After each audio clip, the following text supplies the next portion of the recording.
ఆంధ్రప్రదేశ్ ఉప ముఖ్యమంత్రి గారు శ్రీ కొణిదెల పవన్ కళ్యాణ్ గారు గత కొద్ది రోజుల క్రితం చాలా రోషంగా చాలా ఉద్వేగంతో మీరు ప్రశ్నించరా, మీరు పోరాడరా అన్నట్లుగా తెలుగు ప్రజలకు పిలుపునిచ్చినట్లుగా అది కొంచెం గందరగోళాన్ని సృష్టిస్తూ, ముఖ్యంగా ఎక్కడ ఒక మతపరమైనటువంటి, ముఖ్యంగా ఆంధ్రప్రదేశ్, తెలంగాణ, తమిళనాడు, కర్ణాటకల్లో మాత్రమే కాకుండా, అంటే దక్షిణాది మాత్రమే కాకుండా ఉత్తరాదిలో సైతము ఎక్కువ మంది కలియుగ దైవంగా భావించేటటువంటి తిరుమల వెంకటేశ్వరుని యొక్క గుడిలో లేకపోతే మందిరంలో ప్రసాదంగా పంచిపెడుతున్నటువంటి లడ్డూలో మరి జంతు కొవ్వు కలిసింది అన్న వార్తను ఉపయోగించుకుని బీజేపీ ఏ విధంగా అయితే రాముణ్ణి ఉపయోగించుకుని ఉత్తరాదిన హిందువులకు, ముస్లింలకు, అనగా హిందువులకు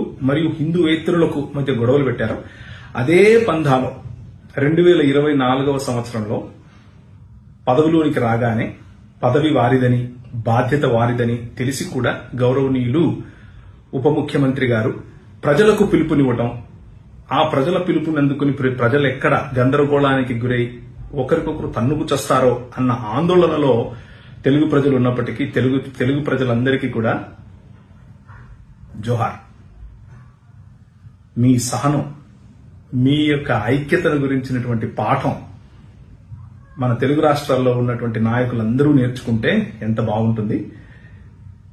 ఇప్పుడున్నటువంటి పదవిలో ఉన్నటువంటి వారికి, పదవి పోగొట్టుకున్నటువంటి వారికి మధ్యలో 100 ఉండొచ్చు, 1,00,000 ఉండొచ్చు, కక్షలుండొచ్చు, రాజకీయ పోటీ ఉండొచ్చు.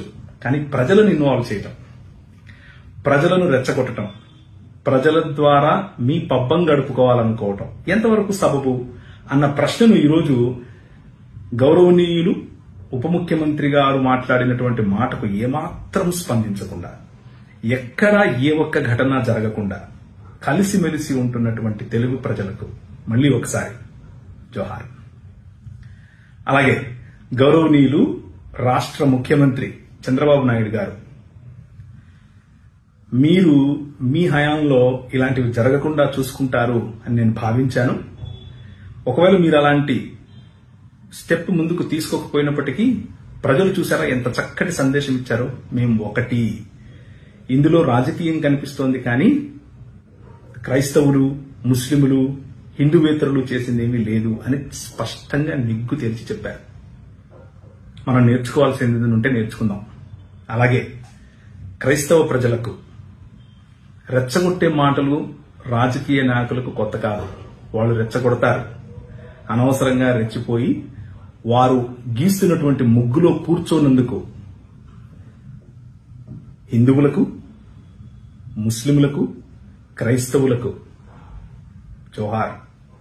మనం మనుషులం, మనం ఒక్కటి.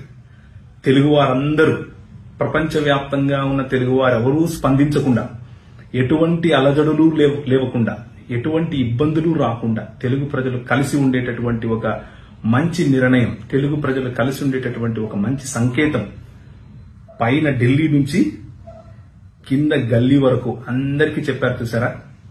జోహార్.